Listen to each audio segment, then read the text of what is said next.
जिम्मेदारान के तायुन की हिदायत जारी कर दी गई हैं। वज़ीर आज़म की जानिब से ज़ख्मियों को बेहतरीन तिब्बी सहूलियात फराहम करने की हिदायत भी दी गई हैं। इसके अलावा वज़ीर सेहत को खुद निगरानी के ऑर्डर्स जारी किए गए हैं। जिम्मेदारान को तायुन करके उन्हें करार वाकई सजा दिलवाई जाए। वज़ीर आज़म की जानिब से हुक्म सादिर हुआ है, शरपसंदी और बदअमनी फैलाने की किसी को इजाज़त नहीं दी जाएगी। इस अज़म का इआदा भी किया गया है। आपको बता दें कि वज़ीर आज़म शहबाज शरीफ की जानिब से इस अफसोसनाक वाक़े की न सिर्फ मज़म्मत की गई है बल्कि इसकी निगरानी का हुक्म भी दिया गया है और साथ ही साथ ये भी कहा गया है कि जो कुछ भी इस वाक़े में हुआ है, कौन कौन से अनासर मुलव्विस हैं, किस तरह से ये धमाका हुआ, किस तरह से ये अफसोसनाक वाक़या रिपोर्ट हुआ, इसकी पूरी रिपोर्ट दी जाए। वज़ीर आज़म शहबाज शरीफ ने वाज़ेह किया है।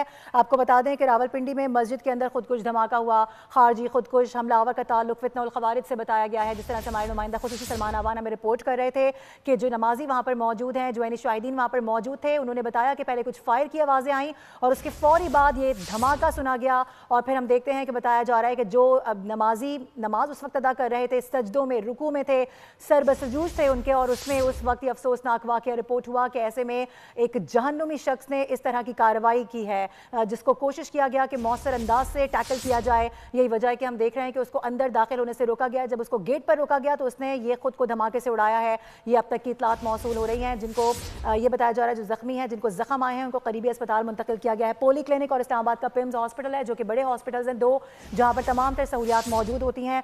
वहां पर उन तमाम तर लोगों को, जख्मियों को मुंतकिल किया जा रहा है। इसके मनाजिर भी इस वक्त आपको दिखा रहे हैं, अस्पताल के मनाजिर हैं। जिस तरह से हमारे नुमाइंदे भी हमें रिपोर्ट कर रहे थे, बता रहे थे कि क्या इस वक्त सिचुएशन है, क्या अभी तक की कार्रवाई हो सकी है। इलाके को कॉर्डन ऑफ करके बाकायदा तौर पर तहकीकात का आगाज़ कर दिया गया है और ऐसे में हमने ये भी देखा है कि दो बड़ों की अहम मुलाकात भी हो गई है। वज़ीर आज़म शहबाज शरीफ भी मिले हैं। इसके साथ साथ उनकी जानिब से जो हिदायत जारी की गई हैं, इस हवाले से मज़ीद भी बात करेंगे। सलमान अवान हमारे साथ ही मौजूद हैं। सलमान, आप कंटिन्यू भी कीजिएगा और ये भी बताएगा कि अभी तक की इतलात के मुताबिक क्या कुछ रिपोर्ट हुआ है। बिल्कुल, हम बात कर रहे थे कि रावलपिंडी इस्लामाबाद दोनों की जो हॉस्पिटल्स हैं वहाँ पर लाया जा रहा है लोगों को। तरलाई दोनों शहरों के, आप समझने के दोनों शहरों को कनेक्ट करता है, दोनों शहरों से मिलता है। तो यही वजह है कि जो रावलपिंडी है वहाँ पर बेनज़ीर भुट्टो हॉस्पिटल भी, वहाँ पर भी जख्मियों को लाया गया। और इस वक्त जो इस्लामाबाद है उसमें जो धमाके के नतीजे में जो शुहदा हैं उनकी तादाद इस वक्त 24 हो चुकी है। और इसके अलावा जो जख्मी है मजमूई तौर पर 101 है। तो ये इस वक्त की जो फिगर्स हैं इंतजामिया की जानिब से इस्लामाबाद में सामने आए हैं, वो मैंने आपके साथ शेयर किए हैं।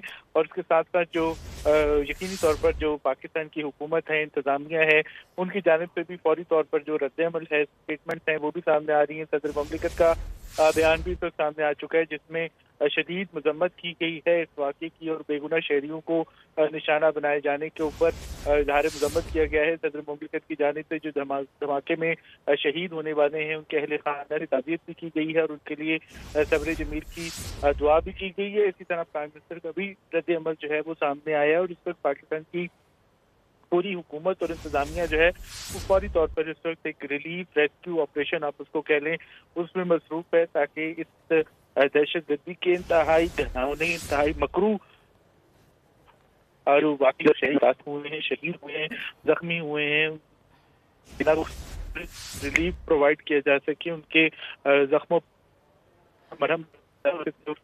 इंतजामिया इस्लामाबाद की वो भी पूरी तरह चौकस है। फौरी तौर पर जो तरजीह है वो यही है कि जख्मियों की जो बेहतरीन इलाज मुआवजे की सहूलियात हैं वो को प्रोवाइड करें। उसके साथ साथ जो डेफिनेटली इदारे हैं, सिक्योरिटी इदारे वाकई के जिम्मेदार हैं। डेफिनेटली हम सबको पता है कि जिम्मेदार जो है वो कौन है, वो कौन सी सोच है, वो कौन से एलिमेंट है इस बात पीछे हैं।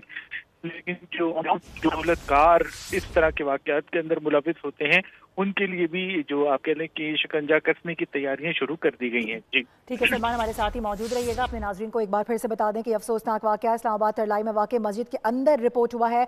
खुदकुश धमाका हुआ है। खारजी खुदकुश हमलावर का ताल्लुक फितना और ख़वारिज से बताया गया है।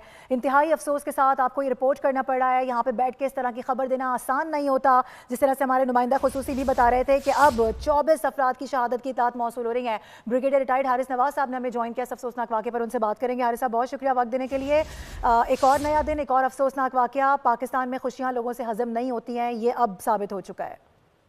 देखें, जब इनमें हिम्मत की सिक्योरिटी फोर्स पे मुकाबला करने की